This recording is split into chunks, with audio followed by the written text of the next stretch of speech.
my name's Natalie and I'm from the Early Years Alliance, and today I'm here to talk to you about exploring nature through play. Using the outdoors as a learning tool for your children is an absolutely fantastic opportunity. Being outdoors is really important for emotional well-being for both children and for adults, and particularly at this time when our activities and things that we can do are quite limited. Being able to engage with the outdoors as something that you can provide your children with is extremely beneficial. Research suggests that being outdoors and having outdoor experiences can actually reduce stress levels quite significantly. There's also research to suggest that children learn best when they are calm. So those two things hand in hand are really key for development. And of course, that reduction in stress levels for us as adults as well is a huge benefit. There's also evidence to suggest that being outdoors can support things like memory recall, attention skills and problem solving skills, which are all things that are really important that we build in our children in preparation for when they start school. So how else can being outside and using nature as an activity base and to support play in our children support specific areas of their development? Well, one thing that it can do for our children is it can stimulate curiosity and interest. I'm sure that you all know with your children that if they're not interested in a particular activity, they're not going to engage with that at a deeper level, and we're not going to get that depth of learning. It can also provide our children with lots of opportunities to develop their gross and their fine motor skills. It can provide loads of opportunities for communication and language skill development by us sharing and talking about those experiences with our children, and with our children talking and sharing those experiences with their peers. And at the minute, particularly with other family members, with siblings within that household, being able to communicate those experiences with each other is really key to them getting the most out of those experiences. It can also provide lots of opportunities for early maths work. So things like counting and number, looking at matching, looking at capacity, looking at shape and pattern. There are so many shapes and patterns in the natural world that we can look at and explore with our children. And what this does for us is it provides us with these free resources. We're not going out, we're not buying things to help our children with their home learning. We're looking for those things in nature and we're making them central to our play activities that we're providing our children with. So there's so many things that we can get out of nature play. What I'd like to do today is show you a few ideas of things that you can do with your children, either if you have a garden, if you're out on a walk, or if you're enjoying a natural public space, which of course now we have a little bit more flexibility to do as long as we're sticking to those social distancing guidelines. But also how you can bring nature into your home, ways that you can take those natural free resources that are there for all of us to use and take those opportunities and bring them home with us to extend that learning. So the first thing that I would like to show you today is a scavenger hunt activity. So what I've got here is I've saved an old egg box, and in the bottom of my egg box I've stuck some little coloured pieces of paper with a range of different colours on there. Now, this activity can be adapted in lots of different ways depending on the age of your child. So for a younger child, I would prepare this for them. I would have this activity ready for them in the state that I've got it right here. For a slightly older child, what you might like to do is allow them to colour for themselves. So they've got that additional fine motor work there, holding the pen and making those marks in the egg box. So that's an extra little bit that you can do with them. Again, building on those fine motor skills, you could ask them to cut the paper for themselves. So you could provide them with some child-safe scissors, and they could actually cut and use a glue stick to stick the little coloured bits of paper into the bottom of the egg box. So what we're doing is we're continuously extending this activity so that we can get as much learning out of it as possible whilst the children are having fun. Again, for a slightly older child, you might want to allow them to choose their own colours. What that does, it provides us with an opportunity to discuss and talk about the colours straight away. So if they have a wide selection of colours in their pencil boxes or their pen boxes, you could talk to them about what colours do you think we will see in nature? What colours would you expect for us to see when we go outside on our walk today? What colour are the leaves? What colour flowers? That leads beautifully into a discussion about seasonality. So we could be talking about the seasons and thinking, What do we see a lot at the moment? I chose the yellow and the purple in here because, of course, there's lots of dandelions and bluebells out in nature at the moment. So I'm tying that topic in so it gives me an extra thread to hold that discussion with my child. Once you've got your egg box prepared, what we've got then is a nature hunt. So we can take this outside, we can go and collect our items, and you can ask your child to look for something that can go into each of the little pockets. So we're looking for that colour in nature and we're trying to do that matching. There's lots of opportunities for that vocabulary around not quite, almost, too light, too dark, when we're discussing the colours with our children and we're trying to do that matching. For a younger child, again, bringing that nature indoors, if it's perhaps not quite as practical to be out in nature, you could collect a selection of natural items and present them to your child in a little box or a tray with this alongside, and do it as a little sorting activity. So all they've got to do is look into that tray of items and choose the right colour to match with the box. You'd be surprised how excited a child can get about a little box of treasures, which is essentially just an old egg box and some things that you found outside. So a little egg box nature activity there, lots and lots of communication and language opportunities, and lots of opportunities for them to develop their fine motor skills in actually preparing that activity with you. So that's our first one today. The next activity I want to share with you today is making our homemade bird feeders or bird baths. So all you need for this is an empty milk bottle, and I've just very carefully cut the bottom off. Just take care of that because the edge can be a little bit sharp if it's not neat around the top, so we don't want any sharp edges near small fingers.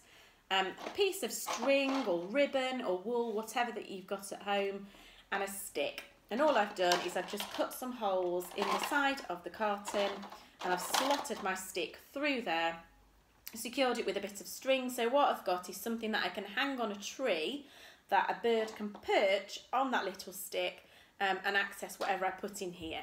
Ordinarily, I would love to put some birdseed in there, but of course I'm limiting the amount of time that I'm spending in the shops right now and the number of trips. So if I haven't got any birdseed at home to pop in there to make it a bird feeder, then I can just pop some water in there and make it a bird bath instead. So we've got a lovely activity that you can work on together. An older, school-aged child could make this independently with your supervision, so that could be something that they could actually make. Lovely opportunity to explore some early maths with capacity here. So you could have a jug of water and talk to your child about how much water we're going to need to fill this. Talk about when it's half full, almost full, full to the top, empty. Lots of vocabulary work there. And thinking about how we're going to actually transport that water from our container into our bird bath. So lots of maths opportunities alongside there. Another little addition to this activity is actually going out and looking for our stick. It needs to be quite sturdy so that it can hold our little bird to sit in there. So what you can do with your child is you can go and have a walk and do the snap test. So you can pick up your sticks as you have your walk and get them to check whether that stick will snap, bend and break. Again, lots of vocabulary there. We can talk about the strength of the stick, that snap, crack, split, break, really building that vocabulary for them as we're playing together. So a really lovely bird feeder activity. That ties in to my next one, which is an activity that needs absolutely no resources whatsoever. And that is a soundscape. Simply put, sitting outdoors or by an open window with your child in a peaceful moment, listening. Listening to what you can hear in nature. We've been afforded this gift right now where there isn't as much traffic on the road, and therefore we can hear nature a little bit more. We've got to think of these positives right now. So what we can do is we can sit and listen. Did you hear that bird? What did that sound like? What animal would make that sound? I just heard bark. What sort of animal barks? What animal makes this sound? And you can imitate the sounds for your children. So lots of lovely questions that your child can engage with whilst you are peacefully listening to what's outside. And of course, if we're putting things like this in our garden that are going to invite that wildlife to come and visit, we're probably going to have a few more opportunities to do that. So listening and soundscapes, as a communication and language tool there to support your child's development.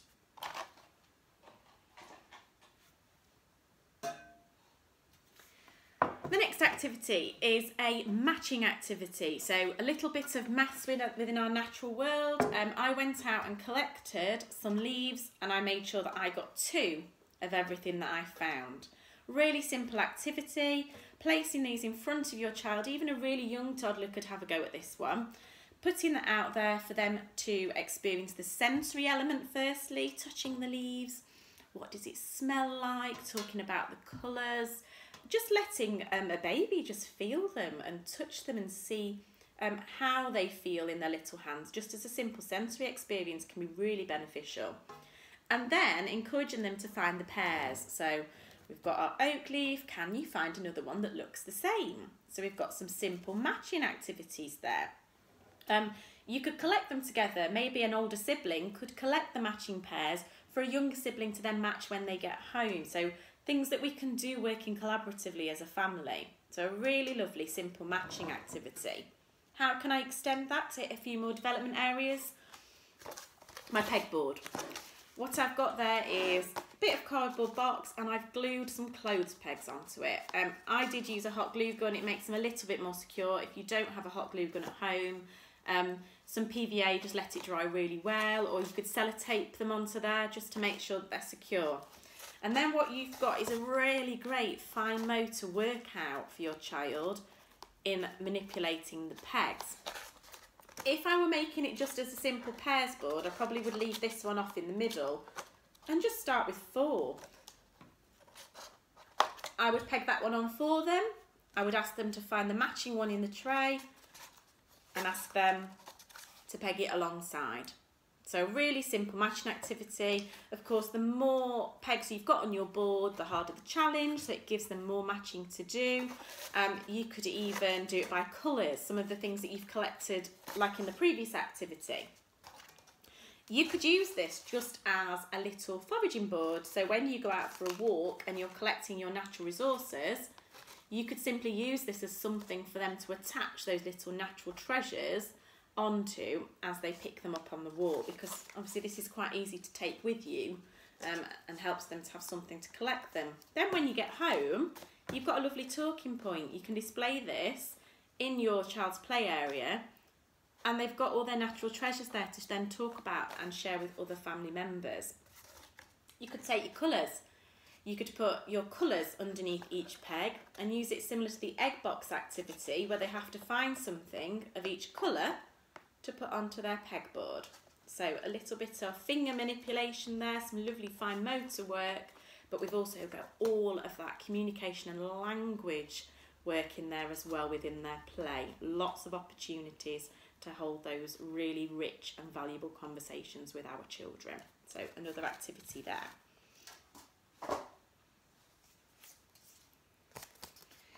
The next one, a little weaving board. Again, another bit of old cardboard, and all I've done is I've wrapped some string around my board and secured it at the back. And then what I've got there is something that a child can use to do a little threading activity. So you might want to get blades of grass or something like this leaf. Really great fine motor for them there, rather quite tricky for them to work with their fingers to go up and down across their weaving board with their item. So they're adding things to their weaving board, and they could just fill this up with all their different little treasures, or you could just present them with a little box or basket of something that they need to weave in and out there. Really gets those little fingers working really hard there. All of these fine motor skills, of course, are building up those muscles in their hands ready for gripping a pencil and for those early writing skills. So it's really important that we keep our children's fingers working and don't just think about fine motor as being mark making.